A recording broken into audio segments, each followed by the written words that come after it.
Vous allez présenter pendant cette session une invention unique que vous avez faite. Voulez-vous nous dire quelques mots sur cette invention? Ouais, d'accord. Alors, il y a 8 ans, je cherchais une technologie pour mettre du contenu biblique dans les mains des gens qui ne sont peut-être pas très intéressés à accepter, par exemple, la sentinelle ou un autre un fascicule d'un type ou d'une autre. Et on avait, il y a plusieurs années, je travaillais à Bible Info. Peut-être vous l'avez vu, c'est Oui, un site oui, web déjà. en français, en anglais, en espagnol, en chinois, etc. Et on avait fait un petit CD du site, c'était complètement sur le CD, c'était un petit CD carré, et on l'a trouvé très effectif avec les gens de ce type qui ne sont pas intéressés à accepter les revues, les fascicules, les choses comme ça. Et puis, on l'a utilisé, on l'a fabriqué, le site était là-dedans, c'était très effectif, comme je disais. Mais soudainement, on n'a pas pu l'acheter. Il y avait une dispute entre deux compagnies qui tenaient à avoir le brevet sur le CD carré, et pendant qu'ils se bagarraient, les usines ont arrêté de le produire.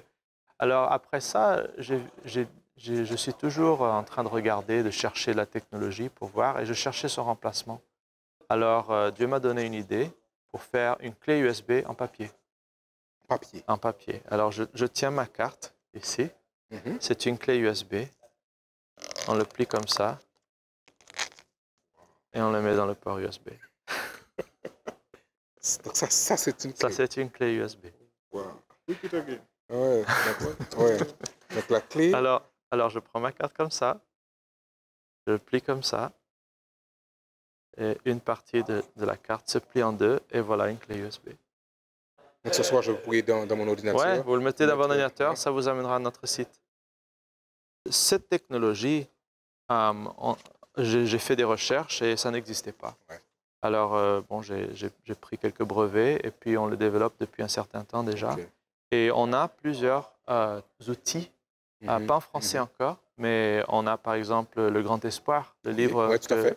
Alors, on a en anglais, on a en espagnol, et ce serait très facile de le produire. Il existe déjà. Numériquement, il existe en français déjà. Non, ce serait très facile de le produire en français. Et beaucoup, beaucoup d'autres ressources. Alors, l'idée, c'est que voici un outil que vous pouvez donner à n'importe qui.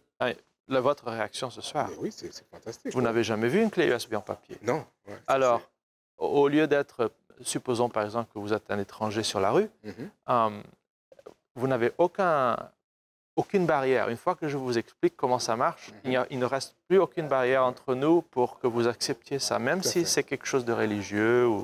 Alors, juste votre curiosité va vous inciter à rentrer à la maison et essayer. Oui, absolument. Et comme ça, l'Esprit de Dieu a l'opportunité de vous toucher dans un moment comme ça, et peut-être vous lirez le contenu. Comme ça nous intéresse. Alors aussi, il faudrait que nous puissions faire en sorte qu'il y ait du contenu francophone. Notre site est générique. Alors, c'est un site commercial. Nous sommes pas... Nous sommes une compagnie indépendante de l'Église, mais on est adventiste. Tout à fait. Mais sur le site, on vend ces cartes. Alors, le coût, comme ça, au commerce, c'est à peu près de 2 $ l'unité. Les produits bibliques, par exemple, le Grand Espoir qu'on a en anglais, on le vend à 1 $ l'unité. Et s'il y a suffisamment de quantité, si c'est un contenu qui a comment on dit, appeal, une attraction, oui, qui est très large, quelque chose qui servirait l'Église dans plus d'un endroit, alors on pourrait mettre ce contenu sur une carte et donner le même prix qu'on fait pour le Grand Espoir. Et pas de problème de capacité, non? Alors, ça, c'est quelque chose qu'il faut vraiment voir, parce que ça dépend du pays. Ici, en Amérique du Nord, où on commence, un des secrets de cette invention, c'est qu'on a éliminé complètement tous les sources de coûts dans les clés USB normaux. Alors, dans une clé USB normale, vous avez du métal, du plastique, des fibres de verre, plein de choses qui coûtent de l'argent. On a éliminé tout ça. Dans cette carte, par exemple, je vais détruire un pour vous le montrer. Dans cette carte, il n'y a que un petit morceau de silicone. Que la puce. Oui, que la puce, c'est tout. Alors, il y a de la colle, de l'encre conductif et le puce, et puis du papier, c'est tout. Alors, ça ne coûte pas grand-chose. Mais ce qui est cher dans le silicone, c'est la mémoire.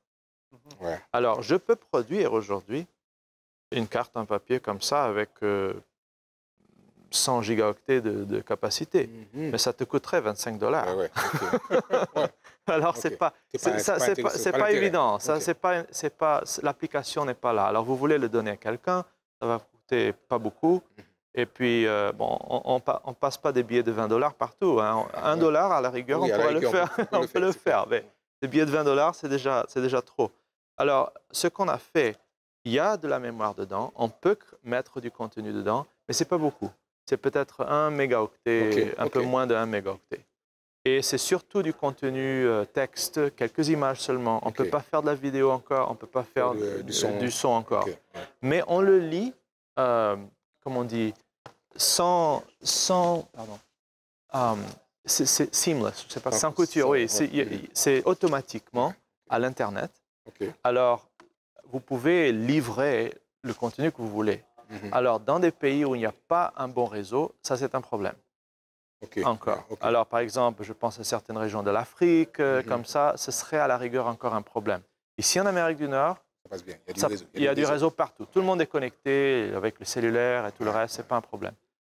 On est en train de mettre au point un autre modèle qui aura entre 4 et 32 gigaoctets. Non, mégaoctets, pardon, mégaoctets de capacité. Alors là, déjà, on peut mettre tout un livre, un peu de vidéo, un peu de son, ça dépend. Alors ça, ce sera très bien et on conçoit ça pour des endroits où le réseau n'est pas vraiment fort. Et une fois qu'on y arrive, le coût sera semblable à ce qu'on fait maintenant. Et ça prend encore du temps parce que c'est nouveau. Il n'y a pas autre compagnie dans le monde qui fait ça. Très bien, merci. Merci beaucoup, Andrew, d'avoir partagé avec nous.